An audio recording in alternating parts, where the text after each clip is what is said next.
এক অপরূপ সৌন্দর্য। দেখুন, বিল থেকে পানি নেমে জমা হচ্ছে খালে। ছেলে মাছ খেদাচ্ছে, বাবা জাল হাতে দাঁড়িয়ে আছে মাছ ধরবে বলে। খেপলা ফেলছে ছেলেতে, সেই মাছ আবার খুঁটে প্যাকেটে রাখছে। কি সৌন্দর্য, কি অপরূপ দৃশ্য!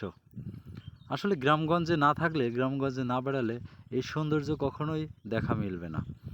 শহরে আপনি অনেক সৌন্দর্য দেখতে পাবেন, যা সব মানুষের তৈরি।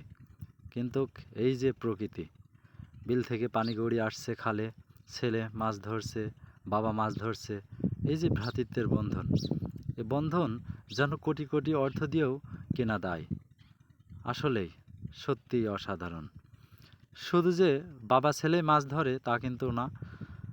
এই বৃষ্টির মৌসুমে গ্রামগঞ্জের পাড়া মহল্লার বয়স্ক থেকে শুরু করে সব পেশার, সব বয়সের মানুষ খালে আসে মাছ ধরতে, বিলে আসে মাছ ধরতে।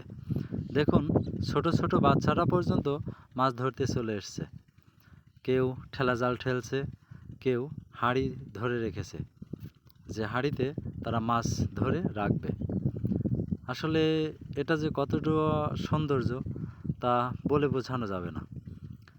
তবে এটাও সত্য যে এটা তো শুধু মাছই ধরা, আর তো কিছু না। কিন্তু যখন আমরা শুধু এই মাছ ধরা দেখব, এটা যদি না ভেবে যদি এটা গভীর চোখে দেখি, এটা কিন্তু এক সত্যি অপরূপ সৌন্দর্য। দেখুন তো, ছোট ছোট বাচ্চাগুলো কি আনন্দের সাথে মাছ ধরছে। শহরের কোনো বাচ্চা আছে কি এইভাবে প্রকৃতির মাঝে বড় হচ্ছে, মাছ ধরছে, খেলছে, ধুলাবালি মাখছে? না। কিন্তু মানুষ মনে করে শহরই একমাত্র মানুষের প্রাণকেন্দ্র, জীবন কেন্দ্র। কিন্তু শহরের থেকেও শত শত গুণ সুন্দর এই প্রকৃতির মাঝে বেড়ে ওঠা, প্রকৃতির মাঝে থাকা।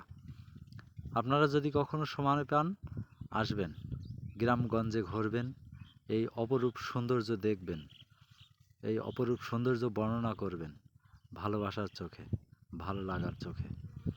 তখন আপনারা বুঝতে পারবেন যে আসলেই প্রকৃতির যে সৌন্দর্য, প্রকৃতির প্রতি যে মায়া ভালোবাসা, এটা সত্যিই কোটি কোটি টাকা দ্বারাও কেনা সম্ভব নয়।